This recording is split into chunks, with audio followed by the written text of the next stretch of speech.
కాంగ్రెస్ ఇచ్చిన 6 గ్యారంటీల్లో ఎన్ని హామీలు నెరవేర్చారు, మిగతావి ఎందుకు నెరవేర్చలేకపోయారు? కాళేశ్వరం ప్రాజెక్టు పైన దర్యాప్తు ఎందుకు ముందుకు వెళ్లడం లేదు? సంవత్సరం లోపే నిరుద్యోగుల్లో ఎందుకు వ్యతిరేకత మొదలైంది? నాడు బీఆర్ఎస్ చేసిన ఎమ్మెల్యే ఫిరాయింపులు మళ్ళీ కాంగ్రెస్ ఎందుకు చేసింది? లా అండ్ ఆర్డర్ గతి తప్పిపోయి తెలంగాణలో ఇన్ని హత్యలు జరగడానికి కారణమేంటి? లగచెర్ల ఇన్సిడెంట్ వెనుక ప్రభుత్వం పాత్ర ఎంతవరకు ఉంది?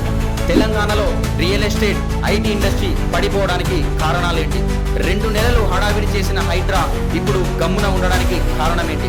తెలంగాణలో పాగా వేసిన కాంగ్రెస్ మహారాష్ట్ర ఎలక్షన్లో రేవంత్ గారు ప్రచారం చేసిన అన్ని చోట్ల ఢమాలైంది. దీనికి కారణం ఏమై ఉంటుంది?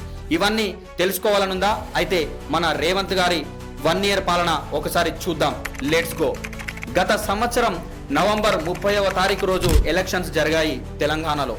డిసెంబర్ 3వ రోజు ఎలక్షన్ రిజల్ట్ వచ్చింది.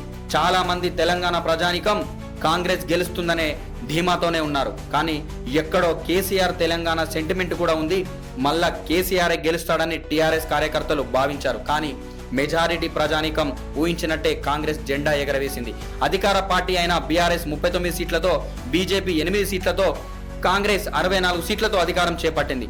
అసలు కాంగ్రెస్ గెలుస్తుందని ఎలక్షన్ 3 నెలల ముందు ఎవరు ఊహించలేదు, అనుకోలేదు. కానీ ఎక్కడో ఒక చిన్న కార్యకర్తగా మొదలై జెడ్పీటీసీ మెంబర్గా ఎన్నికై కొడంగల్ ఎమ్మెల్యేగా గెలిచి ఇండియాలో అతిపెద్ద కాన్స్టిట్యున్సీ అయిన మల్కాజ్గిరికి ఎంపీగా మళ్లీ ఎన్నికై కాంగ్రెస్ లో ఎందరో మహామహులు సీనియర్స్ ఉండగా వాళ్ళందరినీ పక్కన పెట్టి కాంగ్రెస్ అధిష్టానం అతనికే టీపీసీసీ వర్కింగ్ ప్రెసిడెంట్ ని అప్పజెప్పి పార్టీ పగ్గాలు మొత్తం ఆయన చేతిలో పెట్టి ఎట్లాగైనా కాంగ్రెస్ తెలంగాణలో రావాలి అనే సంకల్పంతో పనిచేయాలని దిశానిర్దేశాలు పెట్టుకొని సీనియర్స్ అందరూ మూతులు ముడుచుకున్నా ఆపోజిట్ పార్టీ వాళ్ళు నువ్వు 300 కోట్లు పెట్టి టీపీసీసీ వర్కింగ్ ప్రెసిడెంట్ పదవి కొనుక్కున్నావని విమర్శలు చేసినా, ఓటుకి నోటు కేసుకి సంబంధం ఉన్నా బీఆర్ఎస్ గవర్నమెంట్ లో డైరెక్ట్ బెడ్రూమ్ లోకి వితౌట్ పర్మిషన్ తో వెళ్లి పోలీసులు అరెస్ట్ చేసి తీసుకొని పోయినా పట్టు విడవని విక్రమార్కుడిలా తెలంగాణలో బీఆర్ఎస్ ని గద్దె దింపడమే లక్ష్యంగా పెట్టుకొని పనిచేసి 3 నెలల్లో ఎక్కడో 10 సీట్లే వస్తాయి ఈసారి కాంగ్రెస్ కని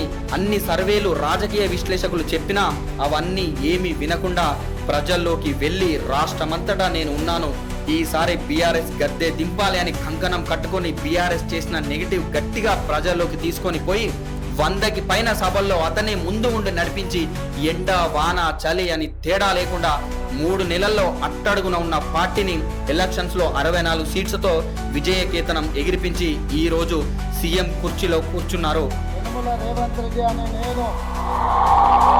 మన గౌరవ సీఎం రేవంత్ రెడ్డి గారు.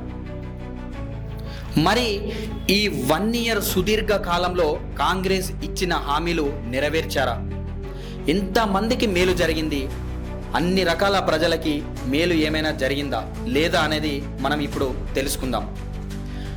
మొట్టమొదటగా కాంగ్రెస్ గవర్నమెంట్ గెలవడానికి కారణం తెలంగాణలో ఉన్న నిరుద్యోగ యువత. ఎలక్షన్ క్యాంపెయిన్లో బస్సు యాత్ర పెట్టి ఊరూరు తిరిగి కాంగ్రెస్ని గెలిపించాలని ప్రచారం చేశారు. వాళ్ళకి అప్పుడు ఇచ్చిన మాట ఏంటంటే డిఎస్సి అంటే టీచర్ పోస్టులను పెంచడం, గ్రూప్స్లో పోస్టులు పెంచడం.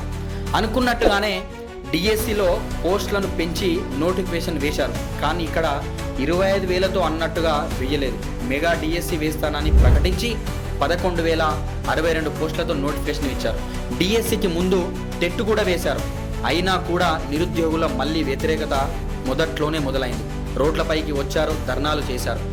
కానీ రేవంత్ గవర్నమెంట్ ఎక్కడ కూడా తగ్గలేదు.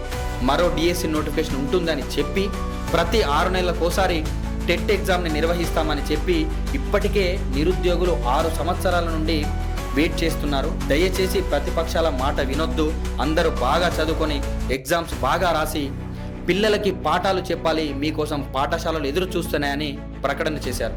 కొంతమేర అర్థం చేసుకున్న కొందరు మాత్రం ఏ గవర్నమెంట్ వచ్చినా అంతే, మన బాధలు పట్టించుకోరు, అన్నీ వదిలేస్తారు అని చెప్పారు. గ్రూప్స్లో కూడా అన్యాయం జరిగింది అని పెద్ద ఎత్తున ధర్నాలు చేశారు.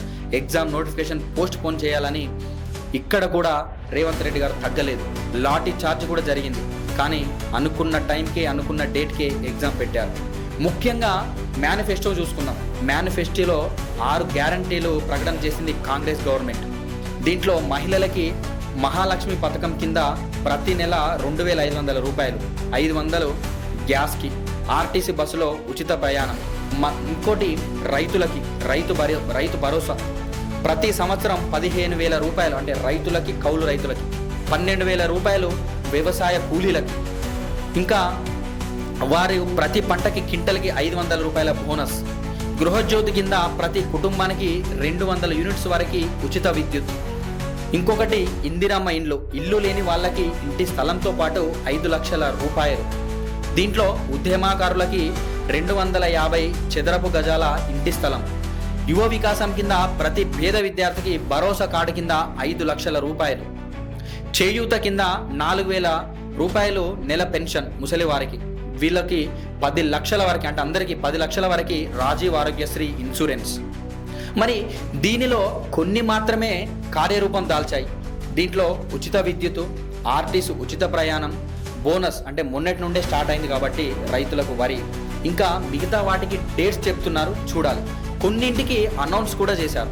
ఇంకా రేవంత్ రెడ్డి గారు సీఎం కుర్చీ ఎక్కినప్పటి నుండి చాలా హత్యలు జరిగాయి. ముఖ్యంగా హైదరాబాద్లో మినిమం రోజుకి 2 హత్యల చొప్పున జరిగాయి. మంత్రివర్గంలో కొన్ని శాఖలు ఇంకా సీఎం గారి దగ్గరనే ఉండడం వలన జరుగుతున్నాయని ప్రతిపక్షాలు మాట్లాడుకుంటున్నాయి, ఆరోపణలు చేస్తున్నాయి.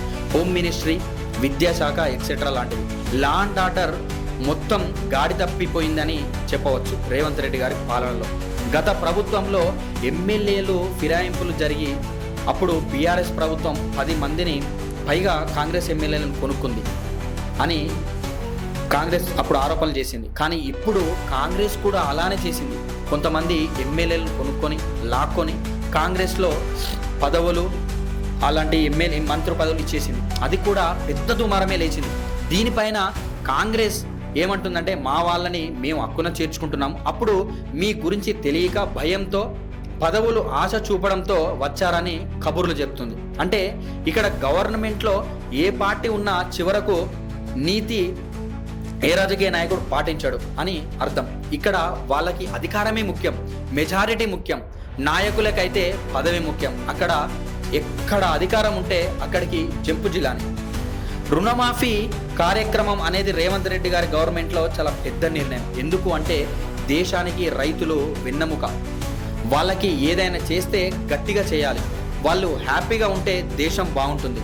కొన్ని 1,000 కోట్ల రుణమాఫీ చేశారు. 2 లక్షల లోపు ఎవరైతే రుణం ఉందో వాళ్ళకి.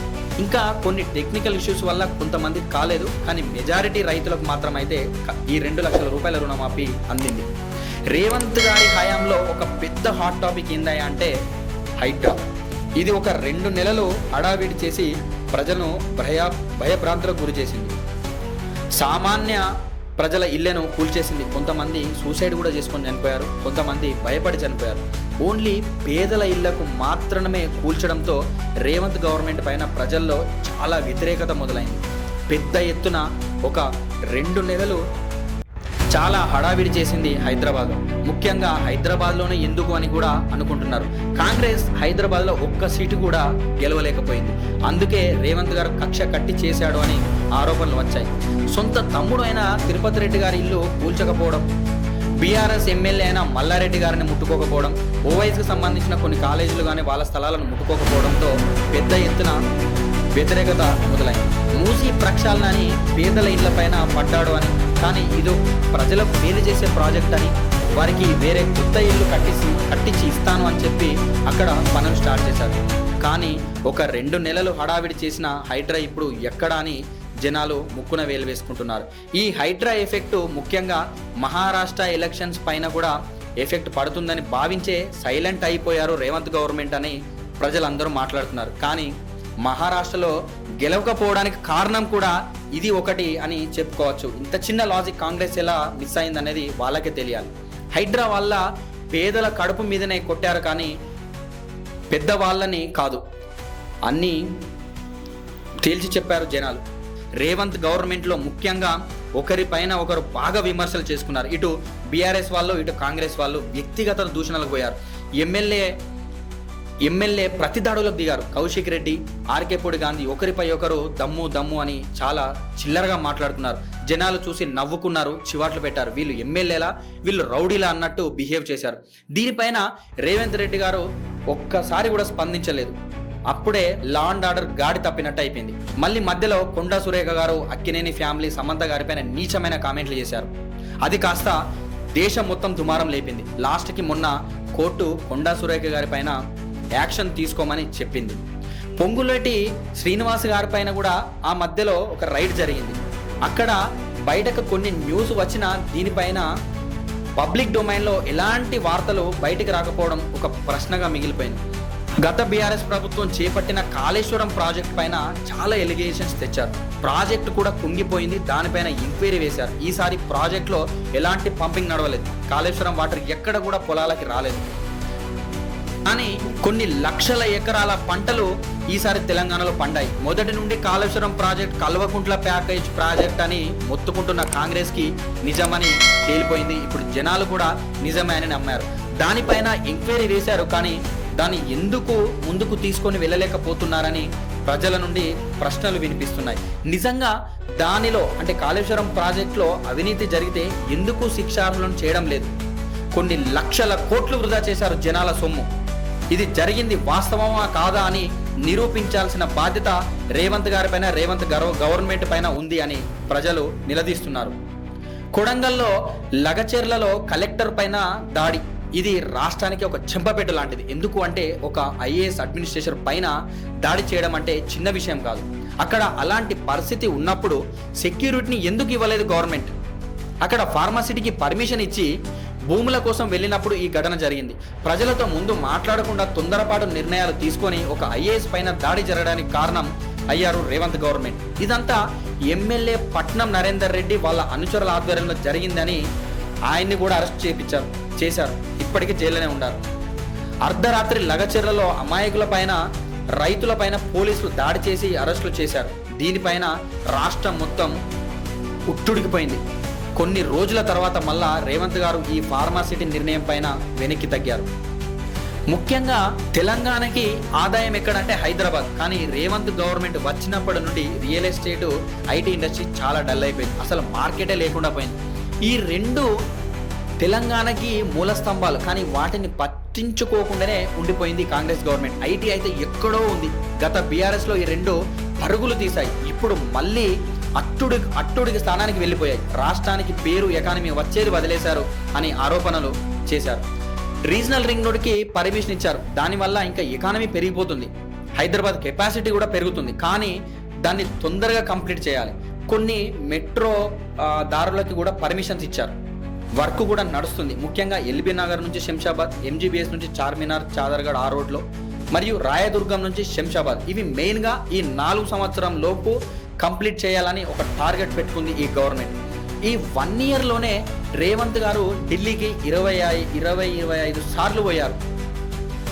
అంతా హైకమాండ్ ఏది చెప్తే అదే జరుగుతుంది అని ఇక్కడ ప్రతిపక్షాలు వాగుతున్నాయి. హత్యలు, నిరుద్యోగుల వ్యతిరేకత, రైతుల్లో వ్యతిరేకత, సొంత పార్టీ ఎమ్మెల్యేలో అసంతృప్తి, ఇలా చాలా జరిగాయి. కానీ రేవంత్ రెడ్డి గారు కొన్ని నిర్ణయాలు మంచిగా చేశాయి. అందులో కాళేశ్వరం, ఉద్యోగుల నోటిఫికేషన్ మళ్ళా పోస్ట్పోన్ చేయకుండా ఎగ్జామ్స్ పెట్టడం, రైతులకి రుణమాఫీ చేయడం, బోనస్ వంటివి ఇవ్వడం, ఉచిత విద్యుత్, ఉచిత ప్రయాణం ఆర్టీసీలు, కొన్ని కొత్త హాస్పిటల్కి పర్మిషన్స్. ఇక్కడ ఇదంతా జరుగుతుంది. ఇప్పుడు మేము మంత్ర 5 న్యూస్ నుండి గవర్నమెంట్కి ఒకటే రిక్వెస్ట్ చేస్తున్నాం. మీ చేతిలో ఇంకా 4 సంవత్సరాలు ఉంది. మీ వ్యక్తిగత దూషణలకి పోకుండా పాలన పైన దృష్టి పెట్టి రాష్ట్రాన్ని అభివృద్ధి వైపు నడిపించండి. మరి ఇంకా 4 సంవత్సరాలు ఉన్న కాలంలో ఇంకా చాలా పెద్ద నిర్ణయాలు తీసుకునే అవకాశాలు ఉన్నాయి. సో ప్రతి ఒక్క పేదవాడు ధనికుడు అవ్వాలనే ఒక ఆలోచనతో వెళ్ళారు. ముఖ్యంగా ఇక్కడ దీంట్లో కులగణన చేశారు. మరి 1 ఇయర్ లోపే అంటే డిసెంబర్ 7 లోపే ఈ కులగణను మీరు ముందు పెడతా అన్నారు. ఇంతవరకు అయితే పెట్టలేదు. దీనిపైన కూడా ఖచ్చితంగా నిర్ణయం తీసుకుని ఆ కులగణన ఎక్కడి దాకా వచ్చిందనేది ముందట పెట్టాలి. సో ఫ్రెండ్స్, ఈ సంవత్సరం పాలనలో రేవంత్ రెడ్డి గారిది ఎలా ఉంది? మీ యొక్క అభిప్రాయాన్ని కామెంట్ రూపంలో రాయండి. ఇంకా గవర్నమెంట్కి ఎలాంటి సజెషన్స్ ఇవ్వాలనుకున్న సజెషన్స్ చేయండి. సో ఫ్రెండ్స్, ఇలాంటి మంచి అప్డేట్స్ కోసం మీరు మా ఛానల్ని సబ్స్క్రైబ్ చేయండి, లైక్ చేయండి, షేర్ చేయండి. Thank you all.